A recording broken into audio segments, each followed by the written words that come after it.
e diz-lhe o Códice Perdido de Salomão. Em uma noite silenciosa nas montanhas da antiga Judéia, uma chama fraca iluminava a tenda real do rei Salomão. No centro, sobre uma mesa feita de cedro do Líbano, repousava um pergaminho estranho, escrito em uma língua que poucos poderiam reconhecer. Esse manuscrito, segundo a tradição, não fora escrito por mãos humanas, mas ditado por vozes que ecoavam além do véu da realidade. Disse que, após erguer o templo em honra ao Deus de Israel, Salomão buscava sabedoria que ultrapassasse o alcance dos homens comuns. Foi nesse desejo insaciável que ele recebeu um presente enigmático: o Anel de Deus, cravejado de uma pedra que refletia não apenas a luz do sol, mas o fogo oculto das estrelas. Com esse anel, o rei podia comandar não apenas homens e ventos, mas também criaturas invisíveis, espíritos, anjos caídos e entidades conhecidas como Shedim. Foi então que os 72 demônios da Goetia se apresentaram diante dele, um a um, com pactos e promessas. Mas cada nome carregava segredos. Cada sigilo era uma chave para abrir portais que jamais deveriam ser tocados. Salomão os prendeu em um recipiente de bronze, selado com o poder do nome divino, lançando-o nas profundezas de um lago esquecido. No entanto, os manuscritos que descreviam esses encontros sobreviveram. Foram copiados em fragmentos e espalhados por séculos, chegando mais tarde a grimórios proibidos, como o Lemegeton e a Clavícula de Salomão. Segundo, o primeiro contato. Entre os 72, o primeiro a se manifestar diante de Salomão foi Baal, o rei das sombras, descrito como uma criatura que aparecia simultaneamente com a forma de um gato, um homem e um sapo. Sua voz ecoava em 3 tons diferentes e seus olhos eram chamas que jamais se apagavam.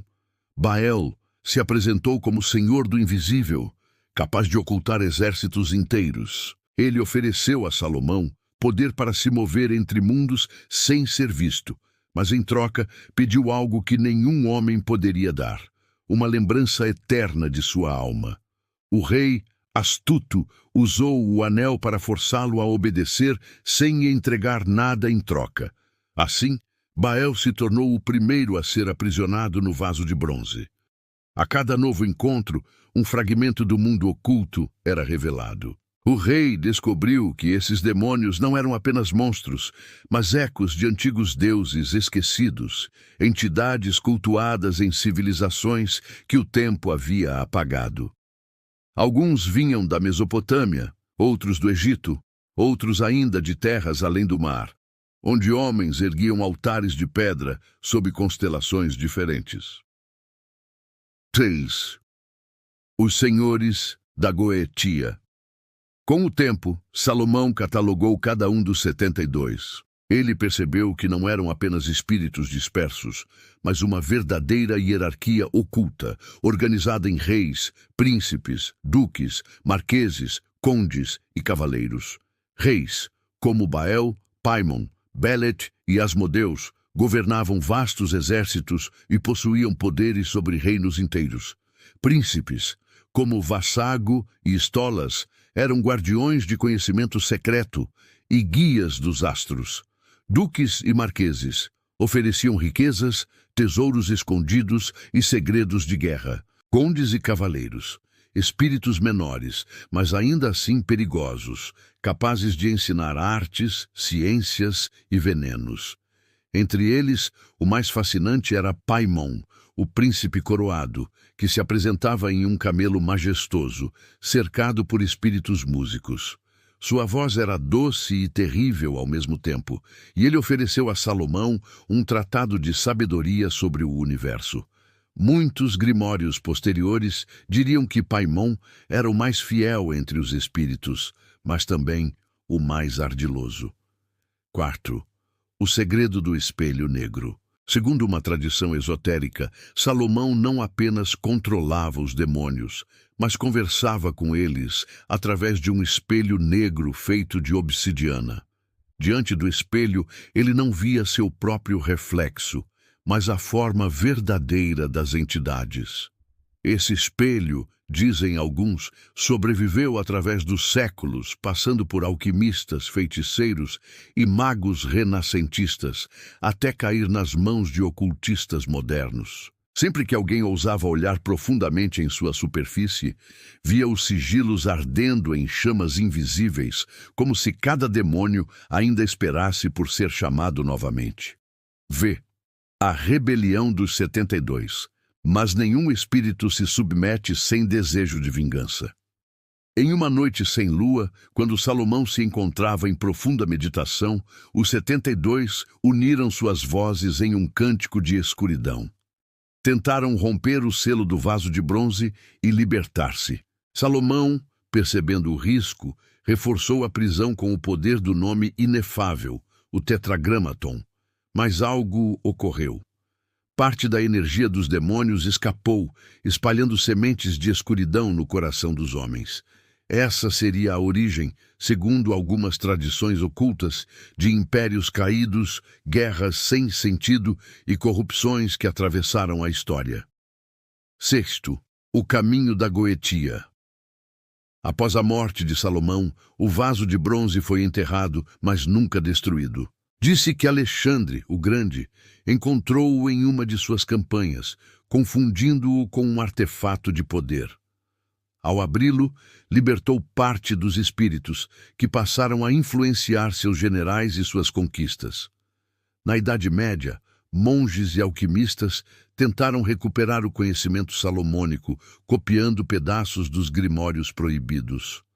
O Ars Goetia, primeiro livro do Lemegeton, tornou-se um guia para invocar os 72, com instruções detalhadas sobre círculos mágicos, símbolos, oferendas e conjurações. Mas aqueles que ousaram realizar tais rituais raramente saíram ilesos. Alguns enlouqueceram, outros desapareceram, e alguns poucos ganharam riquezas e poder, mas pagaram o preço com sua alma. 7. O legado esquecido. A narrativa dos 72 não é apenas uma lenda de magia. Muitos estudiosos ocultistas afirmam que cada demônio representa um aspecto oculto da mente humana, como se Salomão tivesse decifrado os arquétipos sombrios do inconsciente coletivo. Baal, a invisibilidade, simbolizaria a hipocrisia. Asmodeus, a luxúria. Belial, a corrupção. Dominar os demônios seria, portanto, dominar as próprias sombras interiores. Assim, a Goetia não seria apenas um manual de feitiçaria, mas um mapa espiritual para enfrentar os monstros dentro de cada um de nós. 8. A profecia do retorno. Um manuscrito apócrifo encontrado em Alexandria dizia que quando o mundo estivesse à beira do colapso, os 72 retornariam em carne e osso, caminhando entre os homens como reis e governantes. Cada guerra, cada império em queda, cada avanço tecnológico perigoso seria um sinal de que suas correntes estavam se rompendo. Alguns ocultistas modernos acreditam que esses demônios já não estão mais presos, que eles inspiram corporações, governos e líderes mundiais, disfarçados não em formas monstruosas, mas em sorrisos elegantes e discursos sedutores. 9. O último guardião. Disse que ainda existe uma linhagem secreta de guardiões, descendentes daqueles que serviram a Salomão, cujo dever é manter selados os portais da Goetia.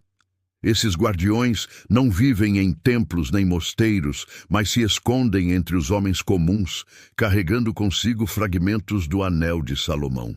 O último deles, segundo a lenda, ainda caminha pelo mundo, buscando o vaso de bronze perdido. Pois se algum homem ou mulher conseguir reunir os sigilos originais e romper os selos, os 72 novamente terão domínio sobre a terra. X. O fim e o recomeço. A história dos 72 demônios da Goetia é mais do que mito. É um aviso, pois toda vez que a humanidade brinca com forças que não compreende, seja a alquimia, a ciência, a política ou a guerra, os ecos dessas entidades ressurgem. Talvez, como alguns afirmam, eles não sejam demônios no sentido tradicional, mas forças primordiais da criação, sombras que coexistem com a luz. Domá-los seria alcançar a verdadeira sabedoria, mas libertá-los seria mergulhar o mundo em trevas sem fim. E assim, nas páginas proibidas do Ars Goetia, repousa não apenas uma lista de nomes, mas um chamado silencioso. Um chamado que ecoa desde os tempos de Salomão até nossos dias, esperando aquele que ousará responder.